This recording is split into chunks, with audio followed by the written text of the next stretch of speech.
guys, my name is Laurel Ross, and this is Transitions, the show where we interview people just like you who are experiencing the transition from college to the real world. Okay, so today we're talking about relationships and how they might change once you leave college and move back home. When you're in college, it's a community. It's like a little world that's sealed off of everything else. And you kind of develop this way of life, and everyone around you does also. And then once you graduate, for at least a year, I think most college graduates experience a culture shock almost, because they're not used to being back in the real world. And I think that's a very crucial point of life. So mental health is a very important thing. Besides fitness, that is number one. I know personally from experience, right before I graduated college, I was actually in a very, very serious car accident, and it got me thinking so introspectively about what is life and who am I. And I never thought I would ever be someone to see a therapist, but I started seeing a counselor, and it was one of the most amazing things that ever happened to me, and it changed my life so much for the better. So I definitely recommend for anyone, even if you're not a college graduate, therapy is the answer sometimes. I'm here with Phil, and we're talking about how no one has a direct path. Hey, I never expected to be here today, especially sitting with you. Yeah. I grew up in South Carolina. I graduated high school in Georgia, and after high school, I went straight into the Marine Corps, and I didn't spend much time in the Marine Corps. I got honorable discharge, don't ask, don't tell. And then after I got out of the Marine Corps, I moved back to Philadelphia. Great. And I started working as a fashion model. Wow. Yeah, and I mean, I just had a six-pack, so that's what I wanted.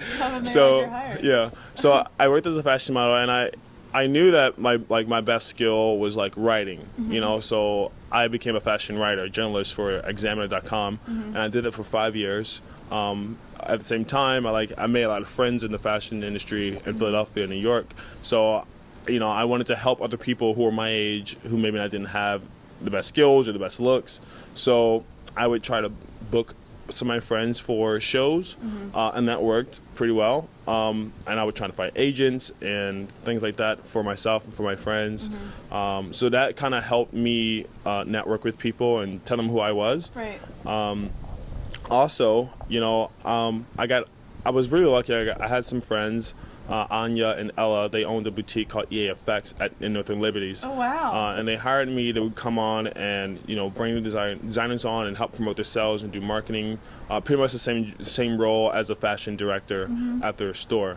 And that was like rewarding to me, because I got the chance to get that real world experience. Right. And I think that was the most important thing for anyone at my age, at like 19, to have that experience. I got my bachelor's degree in entertainment and business from Full Sail University. So I did a school online, and then I moved to Florida to finish my degree.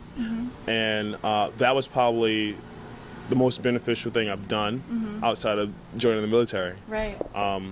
So I excelled there, and afterwards I said I'm going to come back to Philadelphia, and I'm going to continue the work in the entertainment industry that I'm doing here, because there's people who need help. I'm 23 years old, and I've done a lot. I have a lot of experiences, and I just think that the best thing to do is to help others that are, my age, my demographic, and that need assistance from people who are like-minded and, like us. Yeah, what Bob Kaiserman is doing with TCG and with shows like Transitions, it is, like you said, helping people our age who don't know what to do, how to kind of like give them an outlet and give them stepping stones. So it's really a nice thing we have going on. Yeah, I believe so too, because it's important for all of us to be one.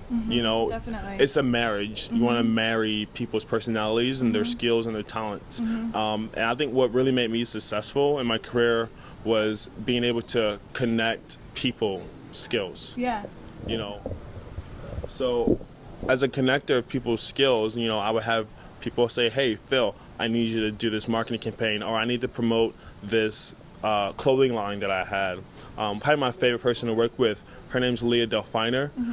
She came to me when she just stopped working for Betsy Johnson. Wow. And she's like, "Hey Phil, I have a clothing line. I want to promote it. I want to be a clothing designer." I'm like, "Okay, cool. We'll get you. We'll get you all set up." So we did her first lookbook, and with the help of a friend. Her name is what's her name? Bethany Bell. Okay. She did the hair and makeup, and we worked together for a while. And now Leah went from that first grade lookbook to now she's graduating from the very first year as the Philadelphia Fashion Incubator and Macy's in Philadelphia. That's awesome. So now like the people that I started working with about 5 years ago are now they're starting to really get recognized on national television. Wow. You never know who you're gonna meet. Yeah, it takes a while to get recognized for things you do, and I think those people who are determined, who know their brand, and who never stop going after what they want are the ones who are most likely to be successful. Right. Thank you so much, Phil. Sure. Now we're headed to Westchester to meet with Michelle. Are you guys ready for more transitions? Come on! Seneca here is my new client. We've only had 2 sessions together. Today was the second session. And he's training with me because he was in the military and I offered for 3 veterans to train with me for free per month. And Seneca was the second veteran that I had met. So this training is completely free to him, and it's a gift to give back to people that have actually fought and seen some crazy stuff. He was over in Iraq, so here you go. Hey guys, so we're finally here with Michelle from Westchester, our personal trainer. And Michelle, today I want to talk to you a little bit about your transition from college to the real world and everything you experienced in between. So your college career, how did it start and how did it end? Okay. So I started at a community college, Delaware County Community College, and then I transitioned to Gwinnett Mercy College. At Gwinnett Mercy College, I studied pre-med. Really wanted to be a pediatrician, and I found out that I was worse at math than I actually thought I was in high school. So I decided that instead of torturing myself through chemistry 1, chemistry 2, physics, and all of that I would stop after chemistry 1 with my B- that I had, and then go for my other love, which was music. So then I transferred to Immaculata University, in which I studied. I was a voice performance major and minored in piano. I'm a composer at the piano. I also write songs, lyrics, and so both passions. I had a passion for the human body, which I still do, and a passion for music. So after graduating from Immaculata, I had taught a few voice lessons, and I realized that was not it was not natural for me. And fitness has always been a part of my life. My brother currently owns his own personal training studio in Minnesota. Since we were children, he's 4 years older than I am. He's always brought me along to be involved in whatever fitness adventures, whether it was hiking or just working out at the gym, running outside, rollerblading, all kinds of fitness, jump roping, boxing. I was doing those things with my brother. So I took that love, and after I finished college and tried to teach him voice lessons, did not like doing that for a long time deal, went ahead and became certified as a trainer. Although in between that point in time, my daughter, who is 11 years old, she was just a little person at that time, and I wanted to make sure that she wasn't left behind. So I worked in preschools so that I knew that she was safe. And then when it came time that she was about to go into kindergarten was when I knew that she would be in school half of the day and I could start working, and she wasn't going to need me when she was in school. I could start to train. So that's exactly what I did. I studied to become a personal trainer, went through American Council on Exercise, which is known as ACE, and so now I've been a trainer. In November it'll be 6 years. Invested plenty of money into this business. This is what I love to do. I still love my other dream when I studied music, which is to sing. When I was married, which was up until about 2 weeks ago, I did not have the support to go ahead and work on my music dreams, and some of the fitness dreams as well were not supported. So, my daughter's father is a great man. He works very hard, but my dreams would never have taken off if I had stayed married. Social life, this is how I see it. I will be 35 years old in October, this coming October. I spent, years devoting my life to being a mother, and it's still an important job for me. My daughter comes first. Everything else comes second. But the fact of the matter is that I have dreams, too, that my daughter actually wants me to go for. The social life is not something that I really care so much about right now. When I knew I was getting divorced, I went out for a month. I went, quote-unquote, clubbing. I went out 4 times in 1 month, and then I actually got completely sick of the atmosphere. I'm not into, random sex and things like that, so it really did not fit well with me to be in that environment. But I love dance music, and I love dancing, so I love dressing up, love wearing, new dresses and heels and all of that, makeup and all the girly stuff too.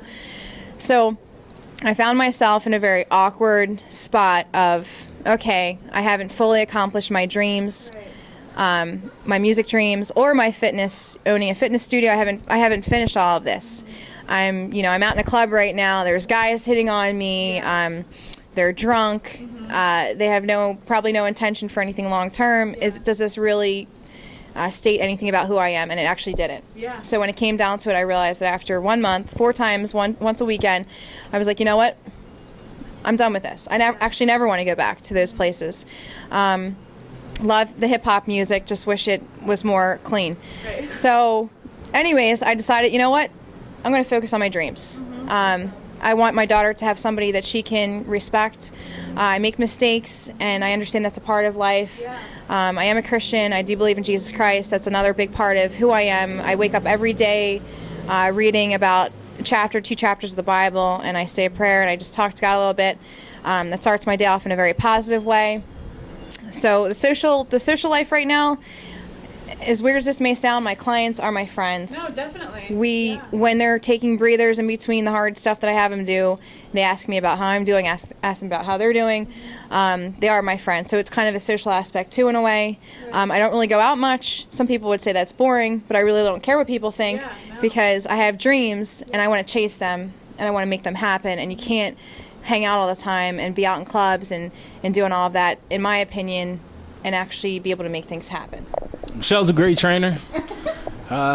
Kicked my butt. I paid for that. No, I really did. Yeah, I'm 31. Prior service. Served 1 year, tour in Iraq. Got a pretty long life, it seems. I'm a little bit older than I should be.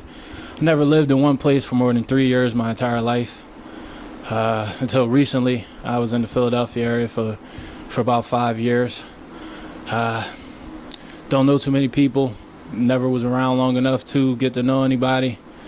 From foster care to, living in my cars, living on the street. In the military, out of the military, back living on the street. Trying to stay employed and get a good education, and at the same time stay healthy because, fitness is key to life, happiness. I really don't know where I would be without fitness if I wasn't able to feel good about myself through all the hardships that I've had. So it's really a help to find somebody like Michelle who's into the same things that I'm into. Even though it's a drill sergeant soldier relationship here, she's constantly bossing me around, but I need that. Everybody needs a push sometimes, and with all the adversity, I don't always feel like it. I don't always want to, but it's good to have somebody in your corner. I'm back with Michelle, and she's going to show us her other talents, musical talents, and we are here with her vision board, and I feel that this is something very important that college grads and really anyone who has big dreams should have.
so much for joining us, guys. My name is Laurel, and this is Transitions. And remember, keep molding your future.